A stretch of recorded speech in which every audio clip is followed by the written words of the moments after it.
السلام علیکم ورحمۃ اللہ وبرکاتہ۔ سمین کیسے ہیں آپ؟ امید کرتے ہیں کہ آپ بخیر وعافیت ہوں گے۔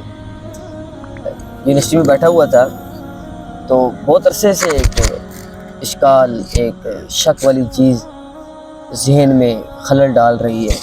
وہ یہ ہے کہ اگر ہم اپنے آباء و اجداد کو دیکھیں، بزرگوں کو دیکھیں، نوجوان نسل بزرگوں کو دیکھیں، تو وہ اپنی ثقافت سے بڑا ہی پیار کرتے ہیں، اپنا لباس، اپنا کلچر، اپنی زبان۔ اور جو ہم نوجوان نسل ہے، ہم لوگ ان چیزوں کا خیال کم کرتے ہیں، اور ہم بعض وہ جینز پہن لیتے ہیں، بعض وہ اور چیزیں پہن لیتے ہیں۔ تو ہمارے ذہن میں ایک اشکال آتا ہے، اکثر نوجوانوں کے ذہنوں میں آتا ہے کہ جی پرانے لوگ تنگ نظر تھے، مولوی بھی تنگ نظر ہیں، تو لباس پہننے سے کیا ہو جاتا ہے؟ ہم دوسروں کا لباس ہی تو پہنتے ہیں، دوسروں کی زبان ہی تو بولتے ہیں۔ مغرب کا لباس پہن لیا تو اس میں کیا ہے کہ ہم مغرب کو تھوڑی ہی قبول کر رہے ہیں اور ہم مغرب کے نظریات پہ تھوڑے ہی چل رہے ہیں۔ تو یہ کیوں ہے؟ خاص طور پہ علماء کے بارے میں کہا جاتا ہے وہ بہت زیادہ تنگ نظر ہیں۔ تو یہ چیز میرے ذہن میں بھی آتی تھی کہ یار یہ نہیں منع کرنا چاہیے، بس ٹھیک ہے جو لباس جو چاہے پہنے، لیکن چند چیزیں زیر مطالعہ آئی تو میں حیران رہ گیا کہ رسول اکرم صلی اللہ علیہ وسلم بھی اس چیز پر بہت زیادہ زور دیتے تھے۔ معاذ اللہ کوئی بھی مسلمان شخص وہ نبی کریم صلی اللہ علیہ وسلم کو تو تنگ نظر نہیں کہہ سکتا، یا پرانے خیالات کا تو نہیں کہہ سکتے۔ نبی کریم صلی اللہ علیہ وسلم آپ دیکھیں کہ چھوٹی چھوٹی چیزوں کو ہائی لائٹ کر رہے ہیں۔ آپ صلی اللہ علیہ وسلم مکہ میں تھے تو آپ اپنے بالوں کو پیچھے کرتے تھے۔ جب آپ مدینہ میں آئے تو بتایا گیا کہ یہودی جو ہیں وہ بھی بال اپنے پیچھے پھینکتے ہیں، تو آپ صلی اللہ علیہ وسلم نے اس کے بعد سے مانگ نکالنا شروع کرتے۔ آپ صلی اللہ علیہ وسلم کے لیے مہر نبوت بنوائی گئی انگوٹھی، تو آپ صلی اللہ علیہ وسلم اس کو شہادت والی انگلی میں یا ساتھ والی انگلی میں پہنتے تھے، اس میں یا اس میں۔ اب نبی کریم صلی اللہ علیہ وسلم کو بتایا گیا کہ جو رومی بادشاہ ہیں یہود و نصارہ کے، فارس کے نصارہ رومی تھے، تو وہ لوگ انگوٹھیاں ان دو انگلیوں میں پہنتے ہیں۔ تو آپ صلی اللہ علیہ وسلم نے اس کے بعد ہمیشہ اس انگلی میں انگوٹھی پہنی ہے اور یا پھر اس انگلی میں۔ آپ دیکھیں کتنی چھوٹی چھوٹی چیزوں کو آپ صلی اللہ علیہ وسلم ہائی لائٹ کر رہے ہیں۔ پھر آپ صلی اللہ علیہ وسلم مشہور روایت ہے کہ آپ 10 محرم کا روزہ رکھتے تھے، تو مدینہ میں بتایا گیا کہ یہودی بھی اور عیسائی بھی 10 محرم کا روزہ رکھتے ہیں۔ تو آپ صلی اللہ علیہ وسلم نے فرمایا کہ میں اگلے سال اگر زندہ رہا تو میں 9 10 کا یا 10 11 کا روزہ رکھوں گا۔ یہ آپ دیکھیں کہ چھوٹی چھوٹی چیزوں کو نبی کریم صلی اللہ علیہ وسلم ہائی لائٹ کر رہے ہیں۔ کیا تھا؟ یعنی اگر آپ بال پیچھے بھی پھینک لیتے تو کیا تھا؟ ہمارے لیے تو وہی سنت تھا، وہی طریقہ تھا۔ اگر آپ اپنی انگوٹھی اس انگلی مبارک میں نہ پہنتے یا اس میں نہ پہنتے تو ہمیں تو کوئی مسئلہ نہیں تھا، لیکن آپ صلی اللہ علیہ وسلم ان چھوٹی چھوٹی چیزوں کو کیوں ہائی لائٹ کر رہے ہیں؟ پھر بار بار کہہ رہے ہیں من تشبہ بقوم فہو منہ، یہ مشابہت اختیار کرنا اور کسی قوم کی ثقافت کو اپنانا، اور اس کے پیچھے آپ صلی اللہ علیہ وسلم کیوں اتنی زیادہ دعوت دے رہے ہیں، تبلیغ کر رہے ہیں اور صحابہ کرام کو منع کر رہے ہیں اور اپنے عمل سے کر کے دکھا رہے ہیں کہ اس طرح کرنا ہے آپ؟ اس کی کیا وجہ ہے؟ کہ آپ صلی اللہ علیہ وسلم بھی معاذ اللہ تنگ نظر تھے؟ نہیں، اصل وجہ جو ہے وہ یہ ہے کہ جب بھی کوئی قوم کسی دوسری قوم کو مغلوب کرنا چاہتی ہے، ان پہ غالب آنا چاہتی ہے، تو ان کے اندر چند ایسی چیزیں رائج کر دیتے ہیں کہ چھوٹی چھوٹی، بڑی نہیں، کہ آپ ان کو اپنانا شروع کر دیں گے۔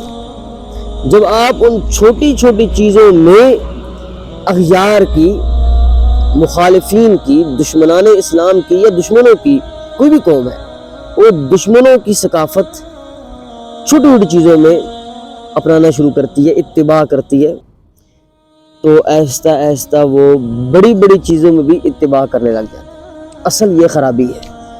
اس لیے آپ صلی اللہ علیہ وسلم نے اس کو اتنا ہائی لائٹ کیا کہ آپ چھوٹی چھوٹی باتوں میں، یعنی ہر قدم رکھتے ہوئے آپ سوچیں بھئی یہود و نصارہ تو ایسا نہیں کرتے، تاکہ آپ چھوٹی چھوٹی چیزوں میں بچیں تو بڑی چیزوں سے آپ خود بخود بچنا شروع کر دیں گے، ان کی اتباع سے آپ دور رہیں گے۔